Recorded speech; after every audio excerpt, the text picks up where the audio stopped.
There are several types of figurative languages that are used in modern writing. They include 1. Simile.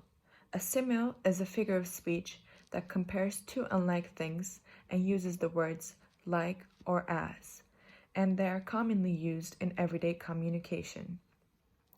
A simile is used with the aim of sparking an interesting connection in the reader's mind.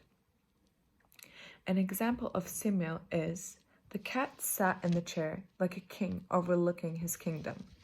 The cat's sitting posture is compared to that of a king who relaxes in a special chair that is reserved for him and not any other person in the kingdom. Other examples of similes include, the boy was as brave as a lion in the jungle.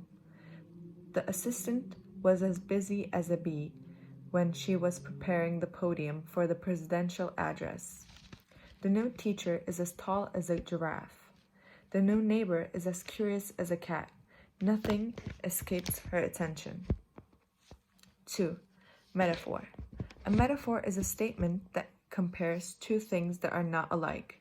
Unlike similes, metaphors do not use the words like or as.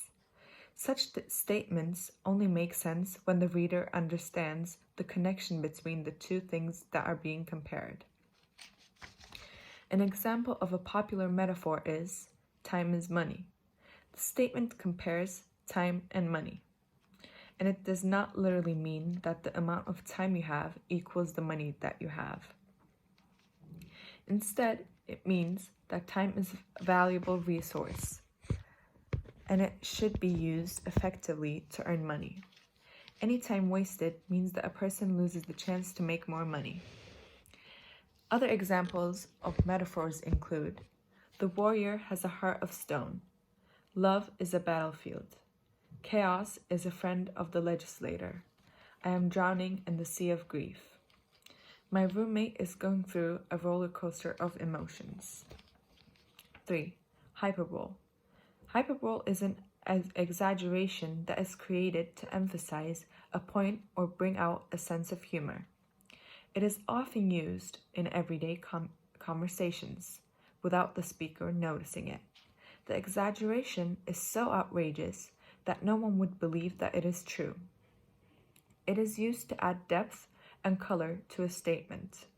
An example of hyperbole is, I would die for you. The sentence does not necessarily mean that one person is literally willing to die for the other, but it is used to exaggerate the amount of love that one person has for the other person. Death is only used to show the extent of affection. Other examples of hyperbole are, I have told you 1,000,000 times to wash the dishes. You are so slender that the wind can carry you away. The afternoon is so bright that the sun would have to wear sunglasses. You snore like a freight train. 4. Personification. Personification is a type of figurative language that gives human characteristics to non-living objects. Using personification affects the way the readers imagine things, and it sparks an interest in the subject. An example of personification is, the sun greeted me when I woke up in the morning. The sun is a non-human object, but has been given human characteristics since greetings can only be performed by living creatures. Other examples of personification include, April is the coolest month of the year. The radio stared at me. The car brakes screamed all through the journey. The car stopped with a groaning complaint. 5. Synecdoche. Synecdoche is a type of figurative language that uses one part to refer to a whole, or the whole to refer to the part. For example, a set of wheels can be used to refer to a vehicle, and suit to refer to a businessman.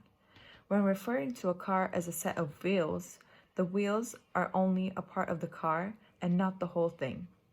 Similarly, a typical businessman wears a suit alongside other accessories such as a watch and a briefcase. 6. Onomatopoeia. Onomatopoeia is a language that names something or an action by imitating the sound associated with it. They add some reality to the writing. Examples of onomatopoeia include: the fireplace heater hissed and cracked.